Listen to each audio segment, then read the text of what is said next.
Good morning. It's really not rise and shine, but it could be. It's 8:22 here in Salt Lake City. And Bob and I have been at the Arbinger training for the last 4 days. He's actually in another training. I didn't go, which is fine. But I wanted to talk just a few minutes about some of the key concepts. And people who are seeing this may not be aware of the Arbinger Institute, and you don't need to be. But there are some key principles that they talk about that all of us should be adopting.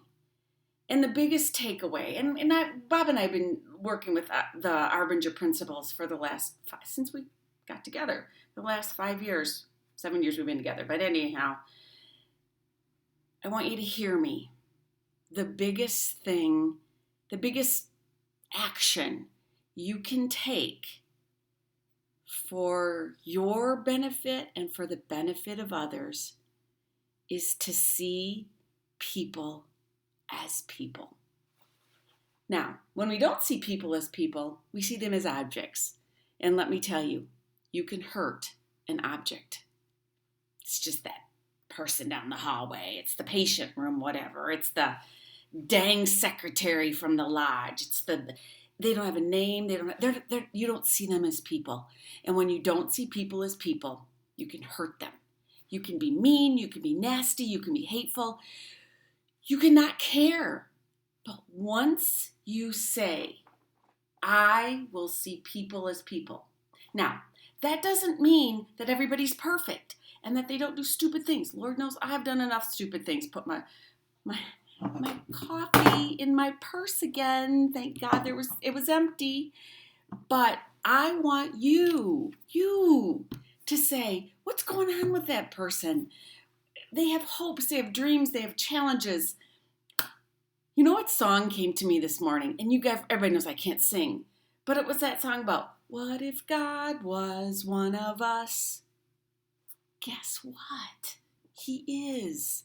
He lives inside of all of us.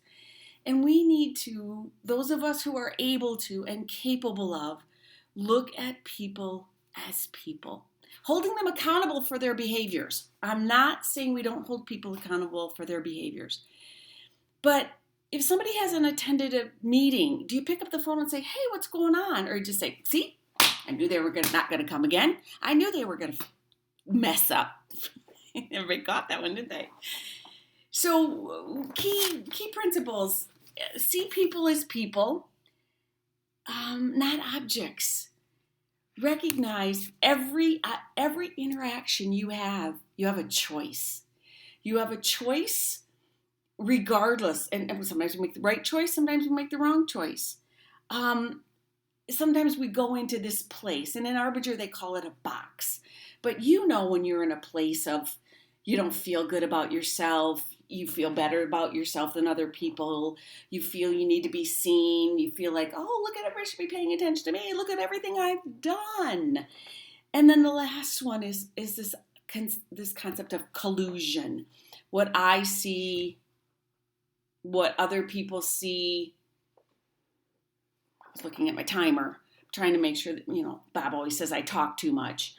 The other objects are we see others, we adjust our efforts, and we measure our impact. Each of us have an opportunity to impact this world for better, for worse, any of those concepts. I'm committing again, and I have to do it all the time, to see people as people and to not go into my box. I went to a really bad worse than box the other night.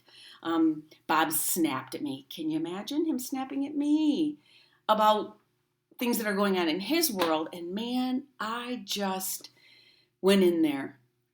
And I wish I could say that I immediately realized I was in there and I got out. Well, I didn't. I went in the bathroom and I cried. It's easier to cry when the shower is running and then they don't hear you crying.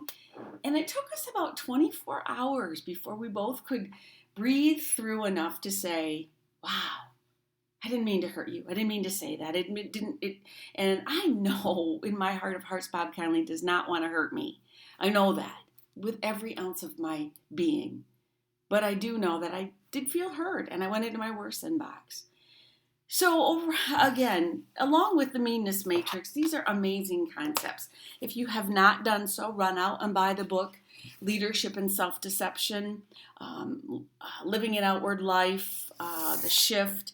A lot more to be coming on this. So again, I'm going to be doing more. I'm going to actually put this on. I'm going to create a YouTube channel while Bob's in class so that these things will be available there. But I miss everybody. We're coming home on a god dang red eye tonight. I hate red eyes, but I will be at the Mount Pleasant Job Daughter installation tomorrow morning at 11 a.m. Love you guys so much.